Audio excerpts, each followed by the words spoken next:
നമസ്കാരം. കഴിഞ്ഞ ദിവസം നമ്മൾ അനിൽ സാറിൻ്റെ എർത്ത് വർക്ക് ആൻഡ് PCCയുടെ വീഡിയോ കണ്ടിരുന്നു.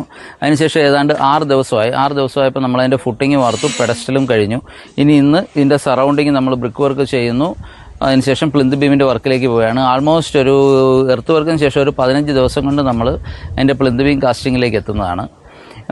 നമ്മളത് പ്രീമിയം ക്വാളിറ്റിയിൽ യാതൊരു വിട്ടുവീഴ്ചയും ചെയ്യാത്ത രീതിയിലുള്ള വർക്കാണ്. നമ്മുടെ ഫുട്ടിങ്ങിൻ്റെ സൈസ് 120x120 ആണ്. 10ൻ്റെ കമ്പി L ഷേപ്പിലാണ് നമ്മളത് കട്ട് ചെയ്ത് ബോത്ത് വേ ഇടുന്നത്. അതിനുശേഷം കോളം പെഡസ്റ്റൽ 20x30 സൈസാണ്.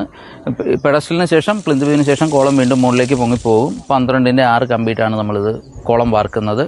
നമ്മൾ ക്വാളിറ്റിയും സ്പീഡും ഒരേപോലെ മിക്സ് ചെയ്തിട്ടുള്ള വർക്കാണ് കാണുന്നത്. ബാക്കി ഡീറ്റെയിൽസ് നിങ്ങൾക്ക് വീഡിയോ കണ്ട് മനസ്സിലാക്കാം. അതോടൊപ്പം നമ്മൾ കോൺക്രീറ്റ് ചെയ്യുമ്പോൾ ഇടുന്ന മിക്സ് 1 ചാക്ക് സിമെൻറ്റിന് 4 മണലും 6 മെറ്റലുമാണ്. അങ്ങനെ ഇടാവൂ. നമ്മൾ ഫുട്ടിങ്ങിൽ നിന്നുള്ള കോളം പെഡസ്റ്റൽ മുകളിലേക്ക് നമ്മൾ കൊണ്ടുവരുമ്പം ഇവിടുത്തെ സ്ട്രക്ചറിനനുസരിച്ച് നമ്മൾ 20x30 ആണ് നമ്മൾ കാസ്റ്റ് ചെയ്യുന്നത്.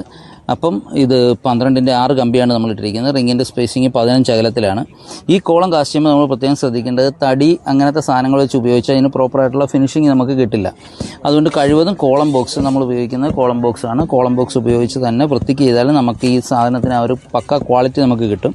അതിനുശേഷം നമ്മൾ ഔട്ടർ ബ്ലോക്ക് വർക്കാണ് ചെയ്യുന്നത്. ഇതിനുള്ളിൽ വീഴുന്ന മണ്ണ് റീറ്റൈൻ ചെയ്യാനായിട്ട് ഔട്ടർ ബ്ലോക്ക് വർക്ക് ഈ ഒരു ഹൈറ്റിൽ കെട്ടിയിട്ട് ഇതിന് മുകളിലേക്കായിരിക്കും നമ്മുടെ പ്ലിന്ത് ബീം വരുന്നത്. അതായത് നമ്മുടെ എക്സിസ്റ്റിംഗ് ഗ്രൗണ്ട് ലെവലിൽ നിന്ന് വേണ്ട 60 സെൻറ്റിമീറ്റർ പൊങ്ങിയായിരിക്കും നമ്മുടെ ഫൗണ്ടേഷൻ വരുന്നത്.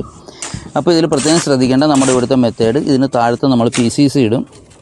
PCCയുടെ മുകളിലേക്ക് ഒരു 2 ബ്ലോക്ക് വെക്കുമ്പോൾ ഏകദേശം നമ്മുടെ പെഡസ്റ്റലിൻ്റെ ടോപ്പ് വരും. ഇവിടുന്ന് മുകളിലേക്ക് 40 സെൻറ്റിമീറ്ററിൻ്റെ പ്ലിന്ത് ബീം ആയിരിക്കും നമുക്ക് വരുന്നത്. അത് 12-16 കമ്പിയായിരിക്കും. ആ സ്പാൻ അനുസരിച്ചായിരിക്കും നമ്മൾ ഇടുന്നത്. ഇതാണ് നമ്മുടെ പ്ലിന്ത് ബീമിൻ്റെ ഒരു വർക്കിംഗ് മെത്തേഡ്.